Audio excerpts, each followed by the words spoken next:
Hi అండి, welcome to Lakshmi recipes. Today recipe కాబోలి శనగలతో వడ. చాలా హెల్దీ, రిచ్ ప్రోటీన్ ఉన్న ఈ కాబోలి శనగలతో వడల్ని క్రిస్పీగా, టేస్టీగా ఎలా ప్రిపేర్ చేసుకోవాలో ఈ వీడియోలో చూసిద్దాం పదండి.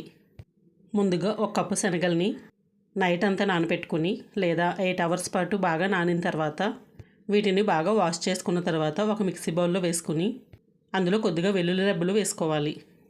ఈ వెల్లుల్లిని పొట్టు తీయకుండా ఈ విధంగా వేస్తేనే బాగుంటాయి.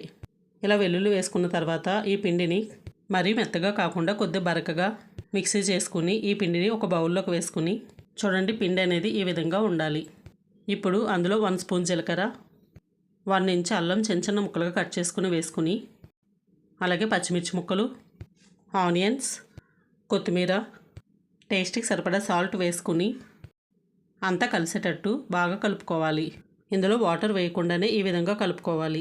శనగల్లోని, ఆనియన్స్లోని ఉన్న మాయిశ్చర్ కలుపుకోవడానికి సరిపోతుంది. ఇలా కలుపుకున్న మిశ్రమాన్ని పక్కన పెట్టుకుని స్టవ్ ఆన్ చేసుకుని డీప్ ఫ్రైకి సరిపడా ఆయిల్ వేసుకుని ఆయిల్ బాగా హీట్ అయిన తర్వాత ఈ మిశ్రమాన్ని ఈ విధంగా ఉండలుగా చుట్టుకొని వేరొక చేత్తో ఈ విధంగా వడలుగా ఒత్తుకోవాలి. ఇలా రౌండ్గా వడలుగా ఒత్తుకున్న వీటిని ఆయిల్ బాగా హీట్ అయిన తర్వాత ఆయిల్లో వేసుకుని అన్నీ ఒక సైడ్ బాగా వేగిన తర్వాత గరిటతో మరో సైడ్కి టర్న్ చేసుకుని 2 వైపులు ఎర్రగా వేగనివ్వాలి. ఇలా 2 వైపులు బాగా వేగి గోల్డెన్ బ్రౌన్ కలర్ వచ్చే వరకు బాగా వేగిన తర్వాత వీటిని గరిటతో తీసుకుని సర్వింగ్ బౌల్లో వేసుకుని సర్వ్ చేసుకోవాలి. అంతే అండి, చాలా హెల్దీ అండ్ టేస్టీ కాబోలి శనగలు వడ రెడీ.